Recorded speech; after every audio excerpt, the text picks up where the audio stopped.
was all worth it because now I have the life I've always dreamed of from the Yeah. standpoint of I can control my time and my lifestyle, and my family gets the benefit of that.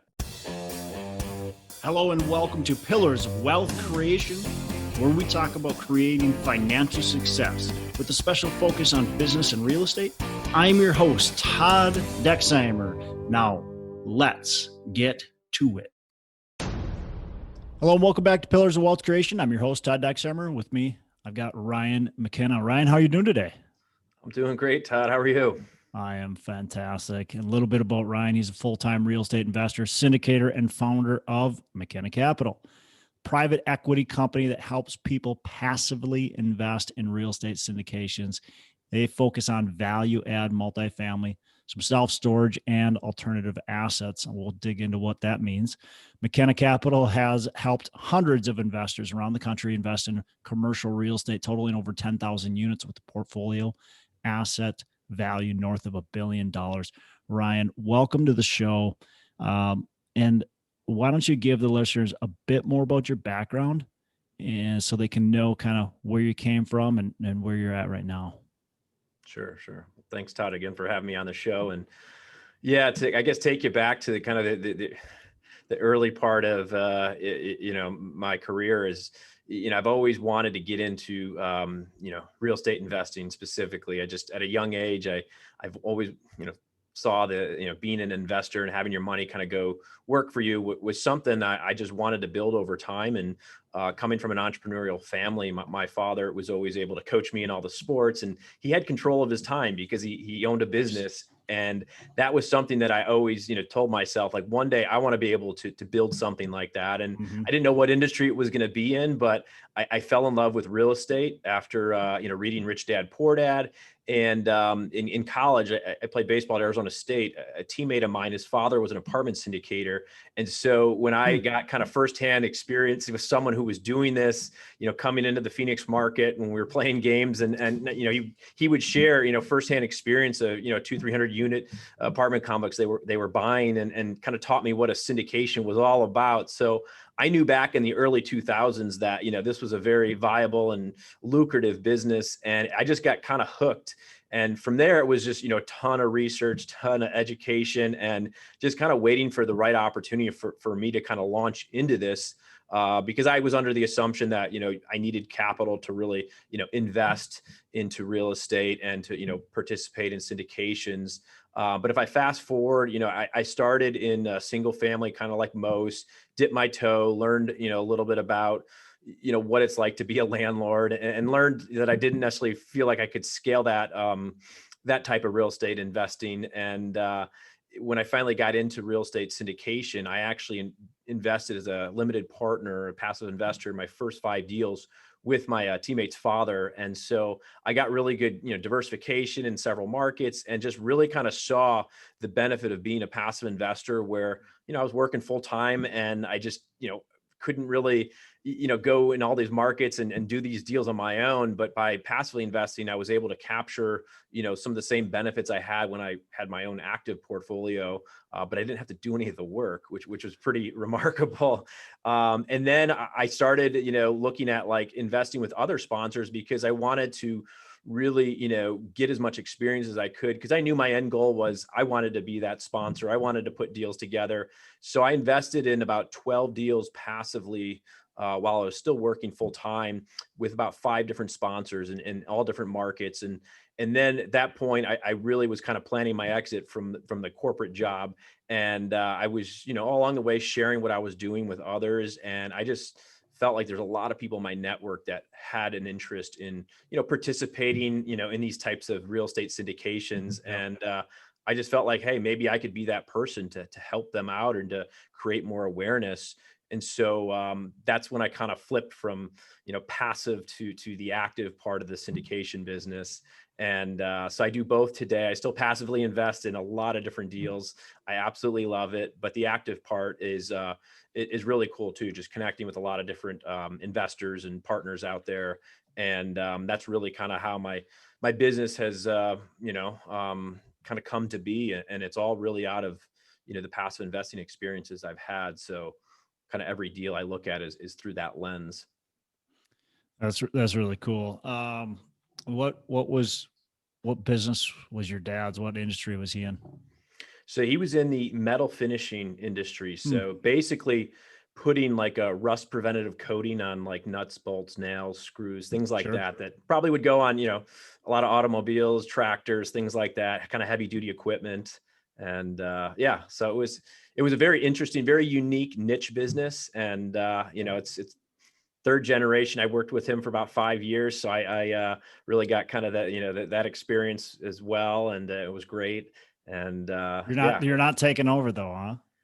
Or maybe No, you are. real estate has taken over. My passion there is, I couldn't suppress it. I mean, for a while I tried doing real estate. I've always done real estate on the side at whatever job I've had. It's just like, I kept kind of getting, drawn to real estate, and I was just Yeah. waiting for the day where I could break into it full time.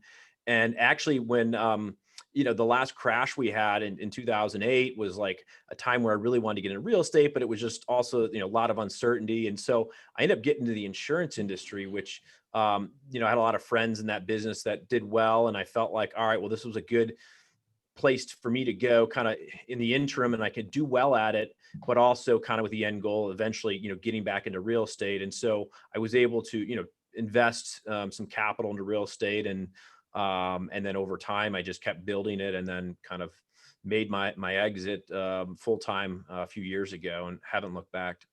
That's cool. That's cool.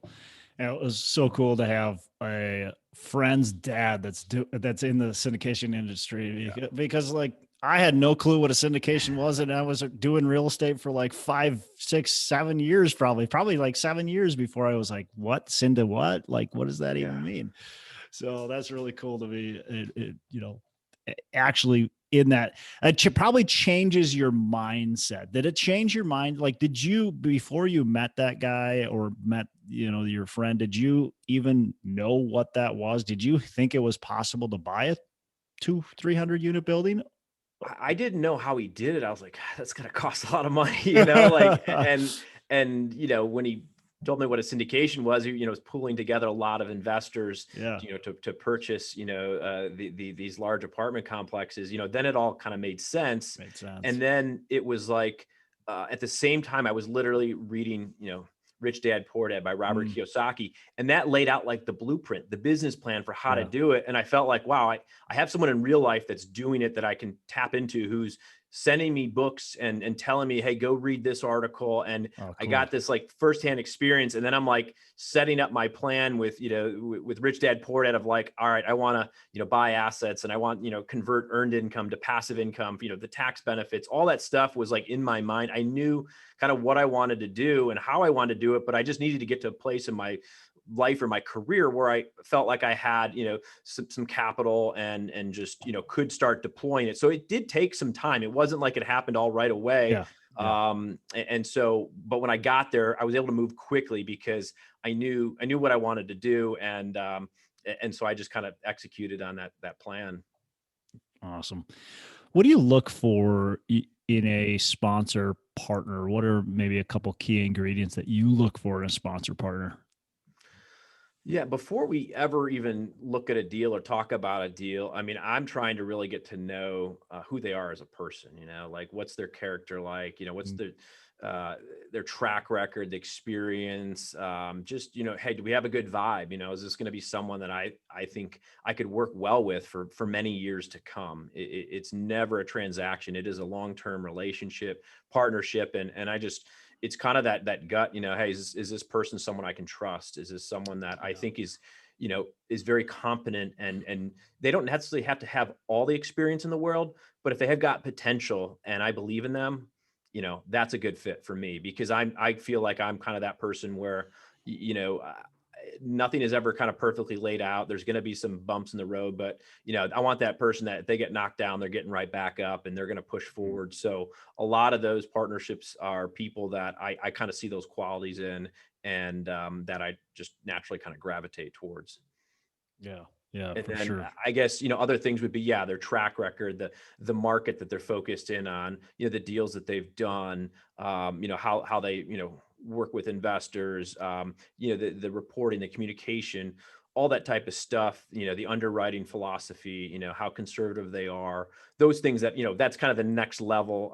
Once I got it, because I meet a lot of different people being in this industry, and there's a lot of great people. And so that's kind of at the most basic core is, if it passes that test, then it's kind of like, all right, well, what does it look like, if we were to partner on some deals or JV some deals together, and just really getting an understanding for their business plan and their philosophy, and just, seeing if it's a fit. And there might be, reasons why everything lines up, but it's still not the timing's not good, or other reasons. But that doesn't mean that down the road we can't, kind of reconvene and have that, discussion again. If you're exploring the different ways to invest in real estate, then you've got to check out my new book called Book About Real Estate. It summarizes, reviews, and condenses over 20 top real estate books to help give you an understanding of the full spectrum of real estate investing very quickly. So buy it today on Amazon by searching for Book About Real Estate by Matt Jones.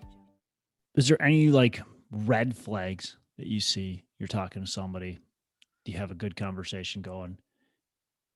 Yeah, I would say, yeah, red flag when, someone's reaching out and it's like, they're already starting to talk about a deal, and it's like, it's something that is, coming up soon, or, and I'm like, just met this person, like that's kind of for me, like, someone, it tells me, number one, that they might be struggling, to put something together, and it could be a last minute thing.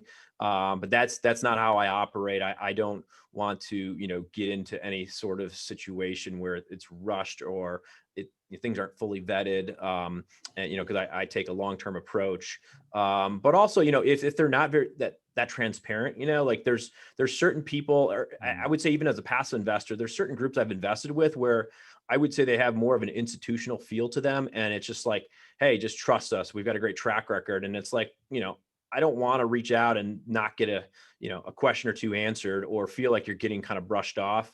That to me is a sign, like, I'm not saying that they're a bad operator, but it's just like, maybe that's just not a good fit, because I'm just going to be kind of a small fish in a big pond. And I feel like, that's fine for some investments, but if I'm really going to have a partnership and really work with someone, like, I want someone who's kind of giving the same amount of, time and energy that I'm putting into this business. I kind of want that reciprocated a little bit. Yeah, definitely. I can see that, especially the communication. Look, I've got investors in this thing. These investors want answers from me. And if I can't provide them the answers that they're asking for, that's just a bad deal all around. Your communication, your success hinges on your ability to communicate and obviously perform as well, but you can't communicate. Yeah. And it's your reputation as well. And, I'm the type of person that, like, yeah, maybe I over communicate here and there, but I just, that's better than I just want to be responsive. Like, even if I can't get back to someone, I will, or I can't get an answer, I will at least acknowledge, hey, received your email. Things are real busy right now. I'll get back to you, tomorrow or something. But at least I feel like, they're not sitting around waiting, wondering if, hey, I just forgot about the email. I won't ever respond. And Yep. That's critical. Communication is really huge. I mean, people, like, they're trusting you with their money. And if you're not going to be able to communicate with them, how are they going to trust you? So, yeah, I mean, and that's a huge turnoff. And, if that happens, initially, it's hard to overcome that, I think, just because you just your gut tells you that, hey, something isn't right here. I just didn't have a good feeling about that. So I think, kind of that first impression, the first conversation, it sets the stage for, potentially, an opportunity to work together, or an opportunity to say, find a new sponsor that, as a limited partner might be a good, good place to put your capital. And, so I think that first interaction is huge. You've got a portfolio asset value north of $1 billion. So you've raised a couple bucks in equity. Give us some pointers, some tips, raising equity, working with investors. Where do you find them? How do you communicate with them? That type of stuff. Yeah. So I was able to really tap into my network to start. I mean, I think, it could look like a lot of this happened overnight, but I always tell everyone, this is 15, 20 years in the making of, being in the business world and cultivating these relationships when I was working, with my dad and all the other business owners, in his circle. And then when I got in the insurance industry, working with all these business owners or centers of influence, people that I would network with. And so it was all kind of, leading up and building up. Like I didn't have it perfectly laid out, but like I always kind of took the approach of like, always treat people well, always be good to them. You never know, like when something, maybe an opportunity is going to come around. And sure enough, when I got, when I saw that here was my path. I mean, when I got in this business, I tell myself, I joke, but I mean, this is what I was born to do. And I'm happy I found it because I absolutely love it.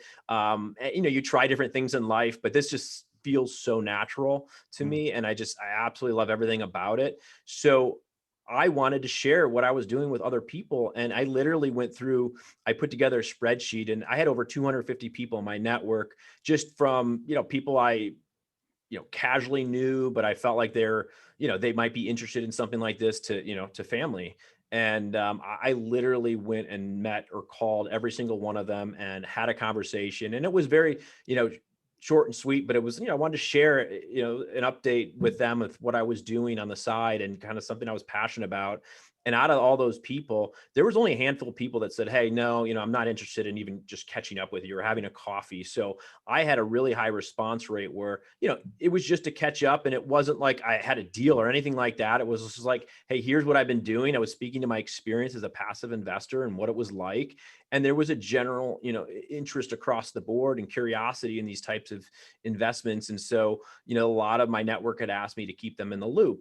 So, looking back on it, I was planting that seed early on and really kind of sharing what I was doing, because I was also working full-time somewhere else. And so, if you're doing that and all of a sudden, you have a deal and then people are like, wait a minute, I thought you did this, like you got to think ahead of like what that looks like to them and the perception. And so, but yeah, for me, it was like, I talk about real estate when I'm out with my friends at a party, like it just naturally comes out. So it was like, I just felt like, hey, this is a role. I'm just creating a lot of awareness and sharing something, and people can feel that and see that. And I think that goes a long way.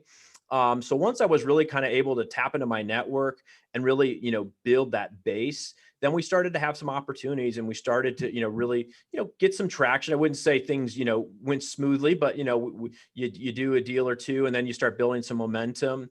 And then, now it's absolutely, phenomenal from the standpoint of, if you're any sort of business or sales where you kind of hit the point where that momentum is helping carry you, where, I spent 18 months of just going out, networking, hustling, 4 or 5, conversations a day, to, I don't even do that anymore. From the proactive outreach, it is all inbound. It is all referrals. It is all people coming, to my website or friends and family. And like that, I think in any business is great to see, because, you've got really high, repeat investors, but you got them sharing it with their network. It's almost like having a whole nother sales team working for you. And that is where I spend most of my day, just having those conversations. And so it's really, rewarding, I think, and fulfilling to see that happen over time. But it took a lot of effort and a lot of, nights and weekends and just trying to do everything I could. But now I finally, I'm seeing some of that momentum pay off a bit. Yeah. I like that you actually mentioned that this just didn't happen overnight. So many people like think, oh man, how can I do that? And then it happens over, like this guy just was gifted with investors. They fell out of the sky or whatever. And it's like, no, this was a real effort. It took a long time. You cultivated these relationships. One of the things too, is I see a lot of people that want to quit their full-time jobs immediately, as quickly as possible. And something that obviously you did not do. And there's value to keeping that W-2 job. Not only did you have money to invest, right, passively, but there's relationships that you're able to build, and you're able to talk with these people. You're able to really expand that network. And now those are your investors. My guess is that you have at least a few people from your W-2 or connections throughout that are your investors. Is that right? Yeah, there's a lot, because, Yeah. I built up those relationships, and it was hard to leave because I was walking away from, a career that I spent 10 years building, and I built a book of business, and I actually walked away from, a really good position, good paying job. And so there was risk involved, but it was all calculated. But it also, what helped me was that I had built a solid, foundation of passive income. So I had something to fall back on if things didn't go as planned, or maybe it went a little bit slower. And that's why I felt like it was important to do that while I was still working full time. So I spent about a year or so. I mean, it was probably it was a hellish year. I mean, not gonna lie. I mean, it was a great year though, but I was also, going through and getting my MBA at Notre Dame when this all was, I was building a business, working full time, and I just actually had my second daughter. So I was juggling all this on my plate for about a year, and it was absolutely insane. But I was able to pull it off. And I mean, I specifically went to Notre Dame, paid for every penny of it to build relationships. I mean, I obviously got a great deal out of the education, but that is a lifetime of relationships and people that I still associate with today. It is great for, this type of business. But I also do a lot of angel investing. So I joined Irish Angels. So I invest in a lot of startup businesses as well, but I'm part of communities of people now that I have, relationship with that are interested in investing. So a lot of investors have come from, tapping into that network, and same thing with Arizona State, and just some teammates, things like that. So everything I've done has been very purposeful. Like, not that I'm trying to just do this to go, get money from everyone. It's to build relationships, and you just never know where those relationships will take you. Yeah. And that's my whole point of, like, that's why I did it, and why I felt like, it wasn't going to pay me more money in my insurance business. It was going to open up doors for more connections that could bring in more business. But it ultimately led me to, tap into a big network of people that, were passionate about investing in business in general. And so it really helped propel my business when I was, finished the program, got that off my plate, and then had some of my time back. And then it was just a matter of like, all right, I'm running two businesses here. I've got to pick one. And real estate was where I always wanted to end up. So it was kind of an easy decision, even though it was tough leaving everyone that I'd worked with for many years. And so that's just kind of, again, to recap my story with some more details. That's just kind of how things ended up playing out for me. Anybody who's been an entrepreneur has been through something similar, that time where you're just grinding and it seems like you never sleep. And it happened to me when my first daughter was born, and maybe many other times probably since then, but the one I can it was just like a fog, right? You'd wake up, you'd work your full-time job, you'd work your real estate, and then you got your kid, and you barely see your kid, but you still got to take care of your kid. And and then you wake up 3 hours after you go to bed and do it all over again. It's just like crazy times, but that happens, but it all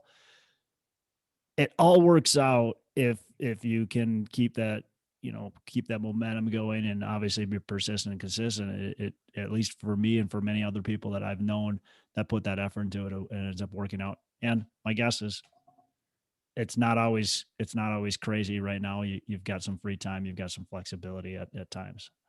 Yeah, it is definitely like, slowed down to the point where, I don't have so much on my plate, but I felt like, a lot of times, life presents opportunities, and sometimes you just can't wait around for them. And I had to, take advantage of it. And, I had to pile on more, the late nights, the weekends, but it was all worth it, because now I have the life I've always dreamed of, from the standpoint of I can control my time and my lifestyle, and my family gets the benefit of that. And that's what I was working towards all these years. Just, I didn't really know how I was going to put it all together, but I finally was able to figure out a strategy and a way to do it.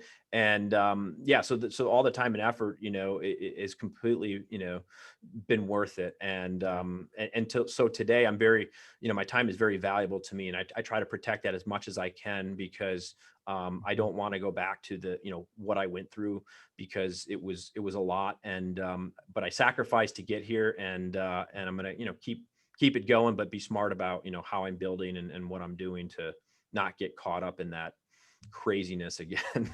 Yeah. And if you had to, you probably would, but if it went away tomorrow, I would absolutely back. build it back up again. Yeah, I mean, you could throw me on exactly. an island with nothing, and I really do believe I'd figure it out. And Yeah. not saying that I would want to do that, but if I was in that situation, that's all I know. I mean, my whole life, it's been, Yeah. dealing with adversity some way, shape, or form, and trying to figure out a way to overcome it. So that's why I think just being an entrepreneur is it fits kind of what I like to do, who I am, and I'm always looking at the next thing and building and like it keeps me going. I've got a lot of energy, so Yeah. I like to keep that in motion. And Yeah, love it.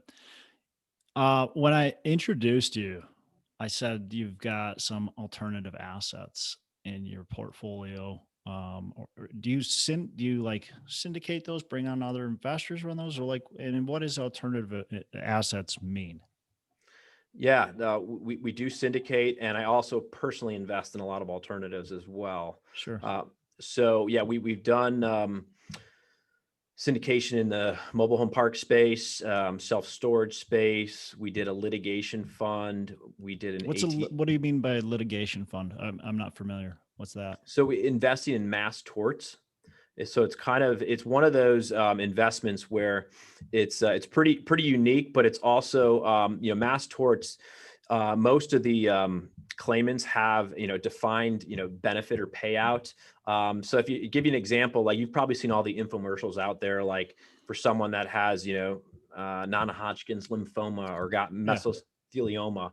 Yeah. Well, there's actually a business around that you've got the marketing arm of that.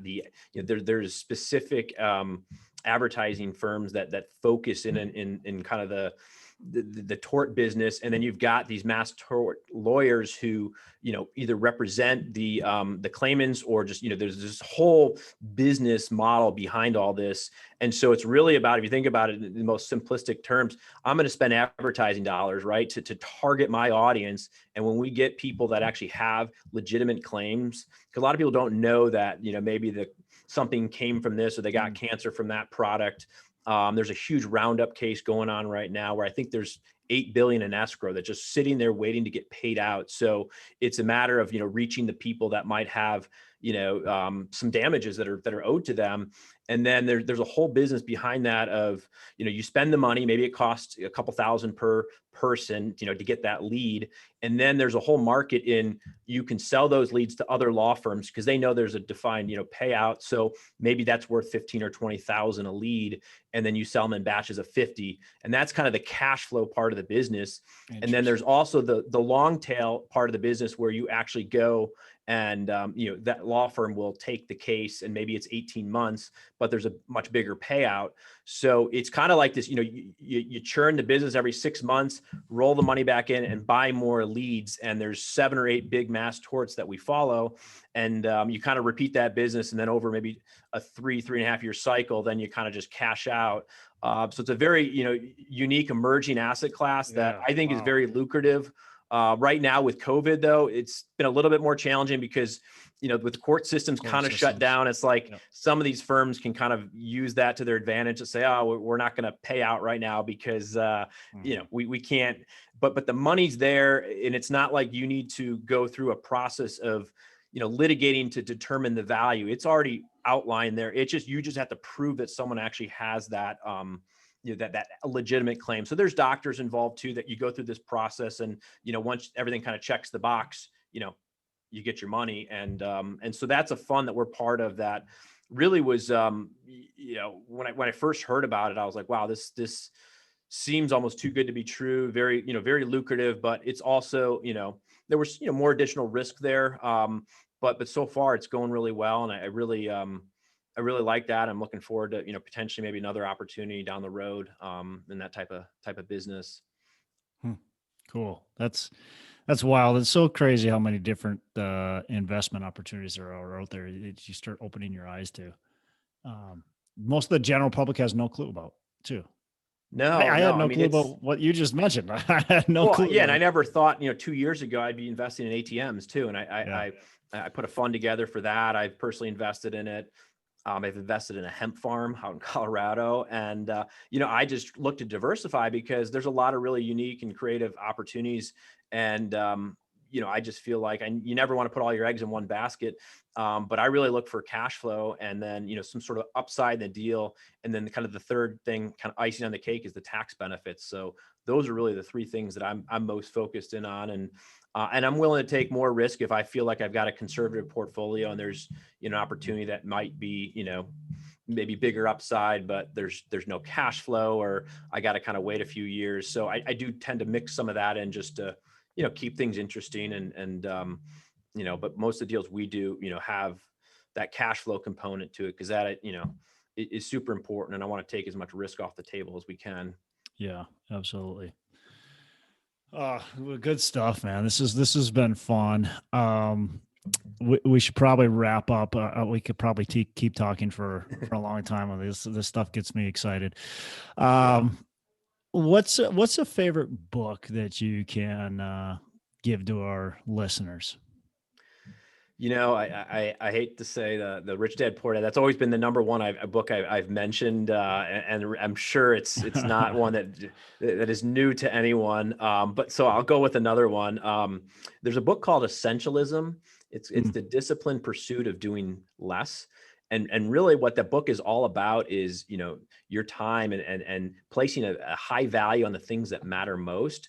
And so what it's taught me is someone who's always kind of like just wanted to do everything. It's like, look, I got to figure out, like, it's the whole Pareto principle, the 80-20 rule. What are the, 20% of the things I should focus in on that's going to bring 80% of the dollars in. And that's where I mean, all day long, I spend my time, talking with investors, our operating partners, and just, things in general in the real estate industry, just to kind of keep things moving forward. But I don't like to get sidetracked on other things that really, aren't material to my business, because it just takes away from the things that are most important.